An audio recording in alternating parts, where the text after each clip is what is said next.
ಇವತ್ತು ಇಡೀ ದೇಶದಲ್ಲಿ ರಾಷ್ಟ್ರೀಯ ವೈದ್ಯರ ದಿನಾಚರಣೆಯನ್ನು ಆಚರಣೆ ಮಾಡ್ತಾ ಇದ್ದಾರೆ. ಇದು ಡಾಕ್ಟರ್ ಬಿ.ಸಿ. ರಾಯ್ ಅವರ ಸ್ಮರಣಾರ್ಥ ಮಾಡ್ತಾ ಇರ್ತಕ್ಕಂಥ ದಿನಾಚರಣೆ.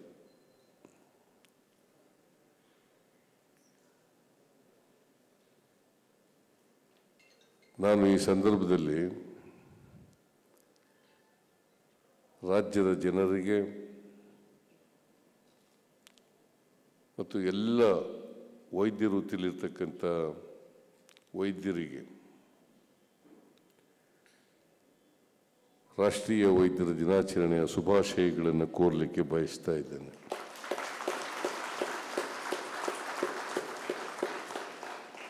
ಜೊತೆಗೆ ಯಾರ್ಯಾರು ಇವತ್ತು ಪ್ರಶಸ್ತಿಗಳನ್ನು ಸ್ವೀಕಾರ ಮಾಡಿದ್ದಾರೆ ಅವರೆಲ್ಲ ಪ್ರಶಸ್ತಿ ಪುರಸ್ಕೃತರಿಗೆ ಅಭಿನಂದನೆಗಳನ್ನು ಸಲ್ಲಿಸಲಿಕ್ಕೆ ಬಯಸ್ತಾ ಇದ್ದೇನೆ.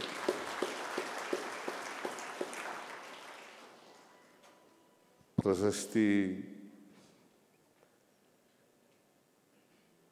ಅವರ ಸಾಧನೆಗೋಸ್ಕರ ಪ್ರಶಸ್ತಿಗಳು ಲಭಿಸಿದ್ದಾವೆ. ಆದರೆ ಇನ್ನಷ್ಟು ಅವರ ಜವಾಬ್ದಾರಿ ಜಾಸ್ತಿ ಆಗಿದೆ.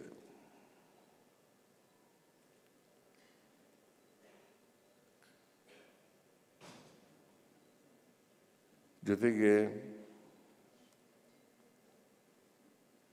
ಬೇರೆಯವರಿಗೆ ಪ್ರೇರಣೆಯನ್ನು ಉಂಟು ಮಾಡ್ತದೆ. ಹೇಗೆ ಬಿ.ಸಿ. ರಾಯ್ ಅವರಿಂದ ಇಡೀ ದೇಶದಲ್ಲಿ ಎಲ್ಲ ಡಾಕ್ಟರ್ಗಳು ಪ್ರೇರಣೆಯನ್ನು ಪಡೀತಾರೆ, ಅದೇ ರೀತಿ ವೈದ್ಯಕೀಯ ವೃತ್ತಿನಲ್ಲಿ ಉತ್ತಮ ಕೆಲಸ ಮಾಡಿದಂಥ ವೈದ್ಯರುಗಳಿಗೆ ಪ್ರಶಸ್ತಿ ದೊರಕಿದಾಗ ಅದರಿಂದ ಬೇರೆಯವ್ರಿಗೂ ಕೂಡ ಪ್ರೇರಣೆ ಆಗ್ತದೆ. ನಾನು ಈ ಸಂದರ್ಭದಲ್ಲಿ ಬೇರೆ ಡಾಕ್ಟರ್ಗಳು ಕೂಡ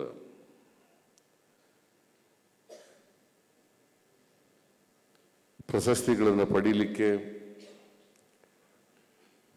ಅವರ ವೈದ್ಯಕೀಯ ವೃತ್ತಿನಲ್ಲಿ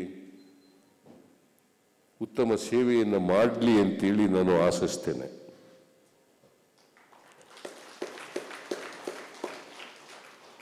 ಡಾಕ್ಟರ್ಗಳನ್ನು ದೇವರ ಸಮಾನರು ಅಂತ ಕರೀತಾರೆ. ವೈದ್ಯೋ ನಾರಾಯಣ ಹರಿ.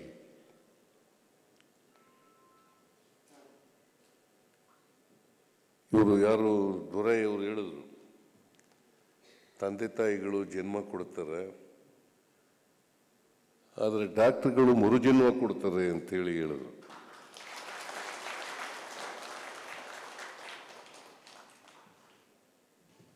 ಅದು ನೀವು ಒಳ್ಳೆ ಸೇವೆ ಮಾಡಿದಾಗ ಅದು 100ಕ್ಕೆ 100 ಸತ್ಯ ಕೂಡ ಅಂತೇಳಿ ನಾನು ಭಾವಿಸ್ಕೊಂಡಿದ್ದೇನೆ.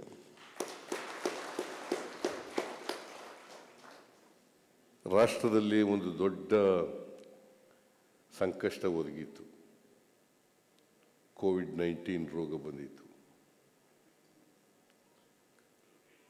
ಆ ಕೋವಿಡ್ ರೋಗದ ಸಂದರ್ಭದಲ್ಲಿ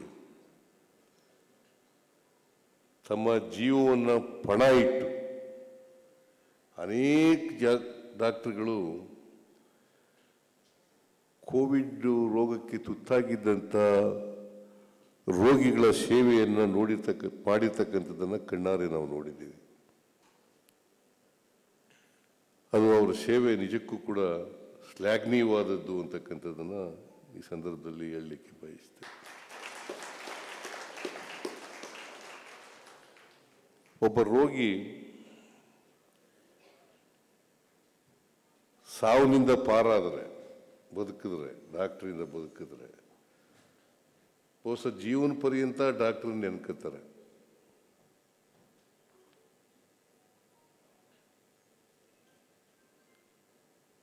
ಆ ಥರದ ಕೆಲಸವನ್ನು ನೀವು ಮಾಡಬೇಕಾಗ್ತದೆ. ಬಹುತೇಕ ಡಾಕ್ಟರ್ಗಳು ಮಾಡ್ತಾರೆ, ಮಾಡಲ್ಲ ಅಂತ ಹೇಳೋದಿಲ್ಲ. ಆದರೆ ಕೆಲವರು ಅವರು ಕೂಡ ಬೇರೆಯವ್ರ ರೀತಿಯಲ್ಲಿ ಮಾಡ್ತಕ್ಕಂಥ ಮನೋಭಾವವನ್ನು ಬೆಳೆಸ್ಕೋಬೇಕು ಅಂತಕ್ಕಂಥದ್ದು ನನ್ನ ಉದ್ದೇಶ. ಯಾಕಂತಂದರೆ ನಮ್ಮ ಸಮಾಜದಲ್ಲಿ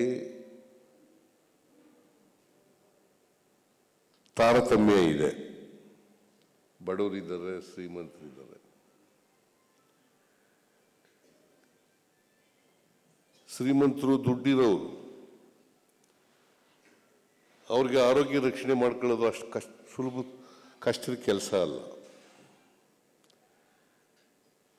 ಆದರೆ ಬಡವರು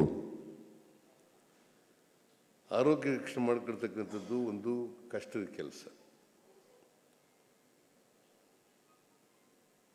ಮತ್ತು ಜನರಿಗೆ ಖಾಸಗಿ ಆಸ್ಪತ್ರೆಗಳಿಗೆ ಹೋಗ್ತಕ್ಕಂಥ ಪ್ರವೃತ್ತಿ ಜಾಸ್ತಿ ಆಗ್ತಾ ಇದೆ. ನಾವು ಸರ್ಕಾರದ ಆಸ್ಪತ್ರೆಗಳಲ್ಲೇ ಉತ್ತಮ ಚಿಕಿತ್ಸೆಯನ್ನು ಕೊಡ್ತಕ್ಕಂಥ ವ್ಯವಸ್ಥೆ ಇದ್ದರೆ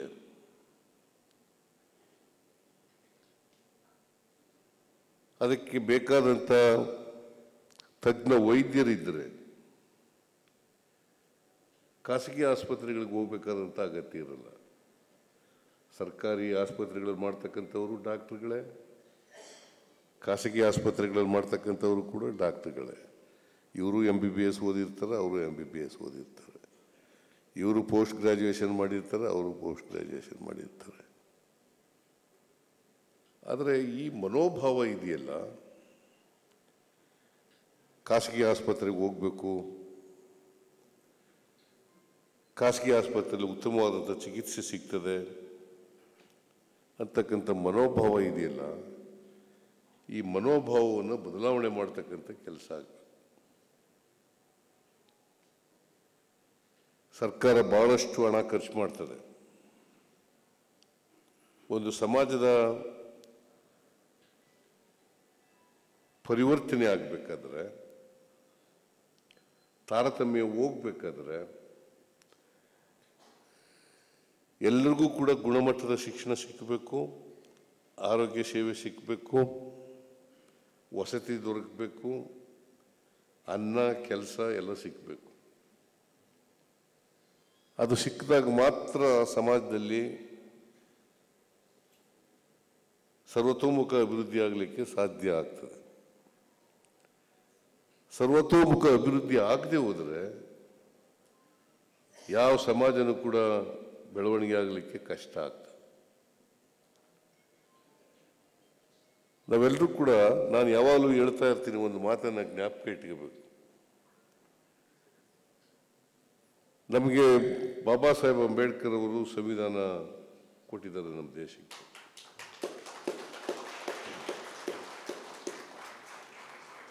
ಅವರು ನವೆಂಬರ್ 1949 25ನೇ ತಾರೀಕು ಕಾನ್ಸ್ಟಿಟ್ಯೂಯೆಂಟ್ ಅಸೆಂಬ್ಲಿನಲ್ಲಿ ಒಂದು ಭಾಷಣ ಮಾಡಿದ್ದಾರೆ. ಆ ಭಾಷಣ ಏನಪ್ಪ ಅಂತಂದ್ರೆ,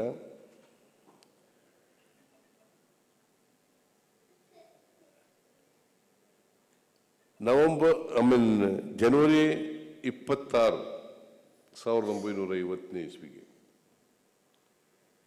ಸಂವಿಧಾನ ಜಾರಿಗೆ ಬರ್ತದೆ. ಈ ಜಾರಿಗೆ ಬಂದಾಗ ವೈರುಧ್ಯತೆ ಇರ್ತಕ್ಕಂಥ ಸಮಾಜಕ್ಕೆ ಕಾಲಿಡ್ತಾ ಇದ್ದೀವಿ ನಾವೆಲ್ಲ. ಬಡವರಿದ್ದಾರೆ, ಶ್ರೀಮಂತರಿದ್ದಾರೆ, ಮೇಲ್ಜಾತಿಯವರಿದ್ದಾರೆ, ಕೆಳಜಾತಿಯವರಿದ್ದಾರೆ, ಮಾಲೀಕರಿದ್ದಾರೆ, ಕಾರ್ಮಿಕರಿದ್ದಾರೆ. ಈ ಥರದ ಒಂದು ವ್ಯವಸ್ಥೆ ನಮ್ಮ ಸಮಾಜದಲ್ಲಿ ಇರೋದ್ರಿಂದ ನಾವು ರಾಜಕೀಯ ಸಮಾನತೆ ತಂದುಕೊಟ್ಟಿದ್ದೀವಿ. ಸ್ವಾತಂತ್ರ್ಯ ಬಂದ ಮೇಲೆ ಒಬ್ಬ ವ್ಯಕ್ತಿ, ಒಂದು ಓಟು, ಒಂದು ವ್ಯಾಲ್ಯೂ.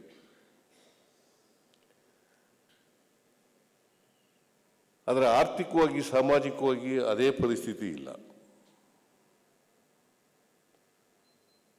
ಈ ಪರಿಸ್ಥಿತಿ ನಿವಾರಣೆ ಆಗಬೇಕು.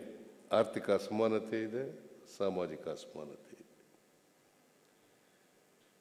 ಇದನ್ನು ಹೋಗಲಾಡಿಸೋದು ನಮ್ಮೆಲ್ಲರ ಕರ್ತವ್ಯ. ಬರೀ ರಾಜಕಾರಣಿಗಳ ಕರ್ತವ್ಯ ಅಲ್ಲ, ಸಮಾಜದ ಎಲ್ಲ ಜನರ ಕರ್ತವ್ಯ ಕೂಡ ಅಂತಕ್ಕಂಥದ್ದನ್ನು ಅರ್ಥ ಮಾಡ್ಕೋಬೇಕಾಗ್ತದೆ. ಅದಕ್ಕೋಸ್ಕರ ಸಮಾಜದಲ್ಲಿರ್ತಕ್ಕಂಥ ನಿಶ್ಶಕ್ತ ವರ್ಗ ಯಾರಿದ್ದಾರೆ, ಸಾಮಾಜಿಕವಾಗಿ ಆರ್ಥಿಕವಾಗಿ ಅನ್ಯಾಯಕ್ಕೆ ಶೋಷಣೆಗೆ ಒಳಗಾಗಿರ್ತಕ್ಕಂಥ ಜನ ಇದ್ದಾರೆ, ಆ ಜನರ ಬಗ್ಗೆ ನಾವು ಅಂತಃಕರಣದಿಂದ ಇರಬೇಕಾದದ್ದು ಅಗತ್ಯ. ಡಾಕ್ಟರ್ಗಳಿಗೆ ಅಂತಃಕರಣ ಇರಬೇಕು. ನಾನು ಇಲ್ಲ ಅಂತ ಹೇಳ್ತಾ ಇಲ್ಲ, ಅದು ಇರಬೇಕು ಅಂತ ಮಾತನ್ನ ಹೇಳ್ತಾ ಇದ್ದೀನಿ. ಪ್ರತಿಯೊಬ್ಬ ಡಾಕ್ಟರ್ಗೂ ಕೂಡ ಅಂತಃಕರಣ ಇರಬೇಕಾಗ್ತದೆ.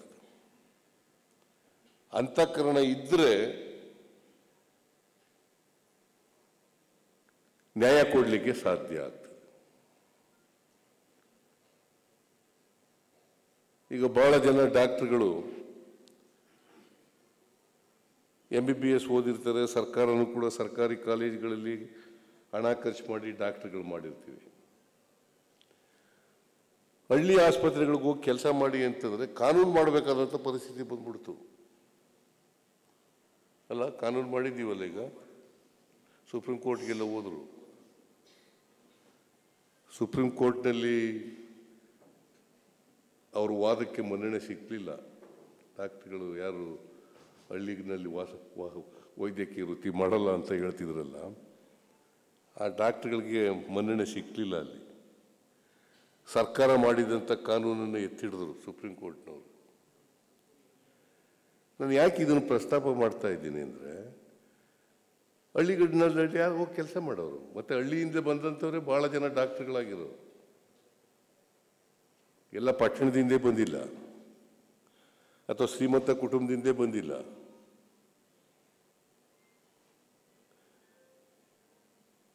ಹಳ್ಳಿಗಾಡಿನಿಂದ ಬಂದಂಥವ್ರು, ಬಡ ಕುಟುಂಬದಿಂದ ಬಂದಂಥವ್ರು, ದಲಿತ ಕುಟುಂಬದಿಂದ ಬಂದಂಥವ್ರು, ಹಿಂದುಳಿದ ವರ್ಗದಿಂದ ಬಂದಂಥವ್ರು ಭಾಳ ಜನ ಇದ್ದಾರೆ. ಮತ್ತು ಹಳ್ಳಿಲಿ ಹೋಗಿ ಕೆಲಸ ಮಾಡಬೇಕಲ್ಲ, ಹಳ್ಳಿ ಜನರಿಗೂ ಕೂಡ ಸೇವೆ ಮಾಡಬೇಕಲ್ಲ. ಸೊ ಅದಕ್ಕೋಸ್ಕರ ನೀವೇ ಸ್ವಯಂ ಪ್ರೇರಣೆಯಿಂದ ಹಳ್ಳಿಗಳಲ್ಲಿ ಕೆಲಸ ಮಾಡ್ತಕ್ಕಂಥದ್ದನ್ನು ಮಾಡಬೇಕು. ಈಗ ನಮ್ಮಲ್ಲಿ ಹಳ್ಳಿಗಾಡಿನಲ್ಲಿರ್ತಕ್ಕಂಥ PSCಗಳು, ಕಮ್ಯುನಿಟಿ ಸೆಂಟರ್ಗಳು, ಹೆಲ್ತ್ ಸೆಂಟರ್ಗಳು, ತಾಲೂಕು ಆಸ್ಪತ್ರೆಗಳು ಭಾಳ ಕಡೆ ಇದ್ದಾವೆ, ಬೇಕಾದಷ್ಟು ಇದ್ದಾವೆ. 2800 ಇದಾವ PSCಗಳು. 2200 PSCಗಳಿದ್ದಾವೆ. ಮತ್ತೆ ಅಲ್ಲೆಲ್ಲ ಕೆಲಸ ಮಾಡೋರು ಬೇಕಲ್ಲ.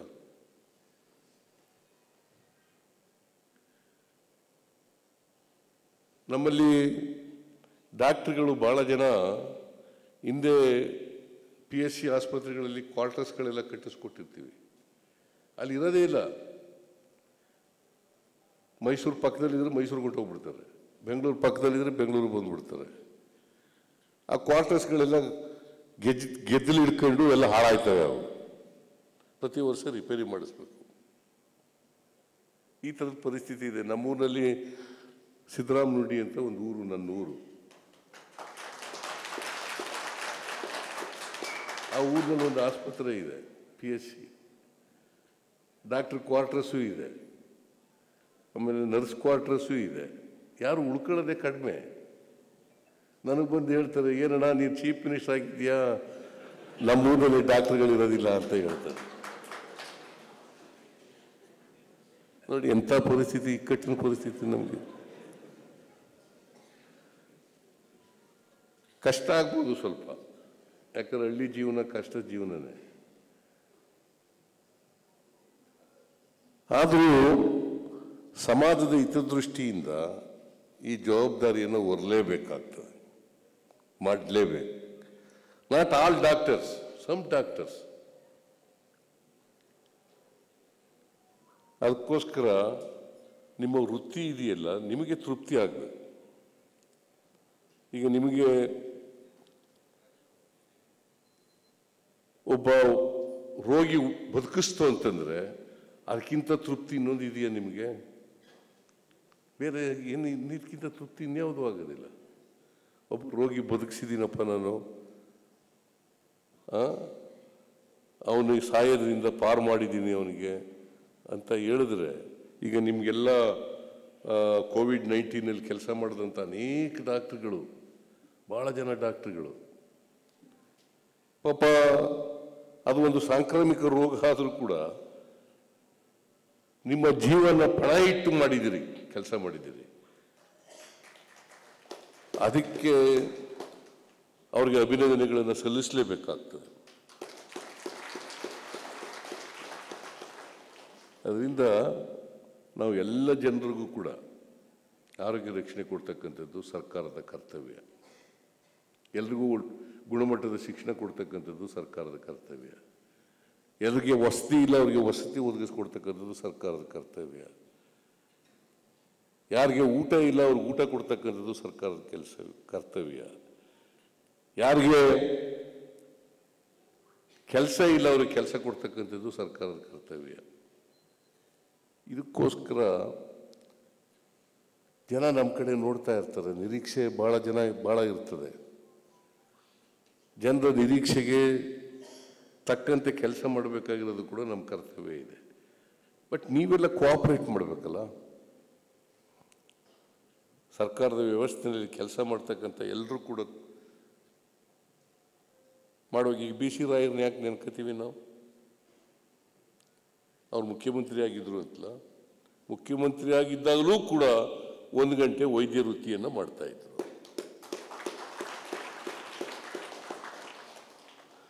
ಅವರು ವೈದ್ಯರು ಆಗಿದ್ರು, ಉತ್ತಮವಾದಂಥ ಕೆಲಸ ಮಾಡಿದ್ರು, ಸಮಾಜಮುಖಿಯಾಗಿದ್ರು ಅನ್ನೋ ಕಾರಣಕ್ಕೋಸ್ಕರವಾಗಿ ಅವರು ಮುಖ್ಯಮಂತ್ರಿ ಆಗಿದ್ರು ಅನ್ನೋ ಕಾರಣಕ್ಕೋಸ್ಕರ ಭಾರತ ರತ್ನ ಸಿಕ್ಕಲಿಲ್ಲ ಅವರಿಗೆ.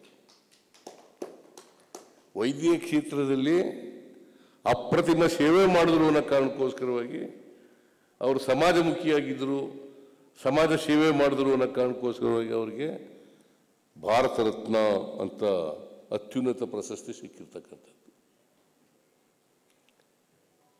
ನೀವು ಯಾಕೆ ಟ್ರೈ ಮಾಡಬಾರ್ದು?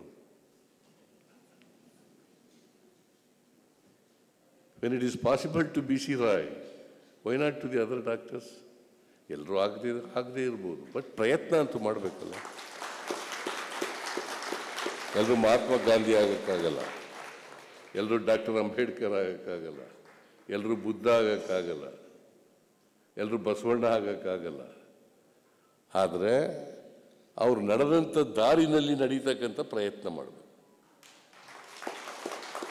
ಬಿ ಸಿ ರಾಯ್ ಅವ್ರ ಫೋಟೋ ಇಟ್ಟು ನಾವು ಪುಷ್ಪಾರ್ಚನೆ ಮಾಡಿದ್ದೀವಿ. ಯಾಕೆ ಮಾಡಿದ್ದೀವಿ? ನಮಗೆಲ್ಲ ಸ್ಫೂರ್ತಿ ಬರಲಿ, ಅವರಿಂದ ಪ್ರೇರಣೆ ಆಗಲಿ, ಅವರನ್ನ ಸೇವೆಯನ್ನು ಸ್ಮರಿಸ್ಕೊಂಡು ಅವರಿಗೆ ಗೌರವಿಸ್ತಕ್ಕಂಥ ಕೆಲಸ ಮಾಡಿದ್ದೀವಿ. ಅದು ಮಾಡೋದ್ರಿಂದ ನಮ್ಮ ಬರೀ ಹೂನಾರ ಹಾಕ್ಬಿಟ್ರೆ, ಪುಷ್ಪಾರ್ಚನೆ ಮಾಡಿಬಿಟ್ರೆ ಆಗ್ತದ? ಅವ್ರು ನಡೆದಂಥ ದಾರಿನಲ್ಲಿ ನಡೀತಕ್ಕಂಥ ಪ್ರಯತ್ನ ಮಾಡದೆ ಬಿ ಸಿ ರಾಯ್ ಅಂತವರಿಗೆ ಅಥವಾ ಬೇರೆ ಯಾರಿಗೆ ಸಾಧಕರಿಗೆ ನಾವು ಸಲ್ಲಿಸ್ತಕ್ಕಂಥ ಗೌರವ ಅಂತಕ್ಕಂಥದ್ದನ್ನು ತಿಳ್ಕೋಬೇಕಾಗ್ತದೆ. ಸೊ ಆ ಕಾರಣದಿಂದ ನೀವೆಲ್ಲರೂ ಕೂಡ ವೃತ್ತಿಪರರಾಗಿ, ಸಮಾಜಮುಖಿಯಾಗಿ, ಅಂತಃಕರಣದಿಂದ ಕೆಲಸ ಮಾಡಿ ಅಂತೇಳಿ ಈ ಸಂದರ್ಭದಲ್ಲಿ ನಿಮ್ಮಲ್ಲಿ ಮನವಿ ಮಾಡಿ, ಎಲ್ಲರೂ ಬಿ ಸಿ ರಾಯ್ ಅವ್ರ ದಾರಿನಲ್ಲಿ ನಡೀತಕ್ಕಂಥ ಪ್ರಯತ್ನ ಮಾಡಿ ಅಂತ ಆಶಿಸಿ, ನಿಮಗೆ ಮತ್ತೊಮ್ಮೆ ಈ ರಾಷ್ಟ್ರೀಯ ವೈದ್ಯರ ದಿನಾಚರಣೆಯ ಶುಭಾಶಯಗಳನ್ನು ಕೋರಿ ನನ್ನ ಮಾತುಗಳನ್ನು ಮುಗಿಸ್ತೇನೆ. ಜೈ ಹಿಂದ್, ಜೈ ಕರ್ನಾಟಕ.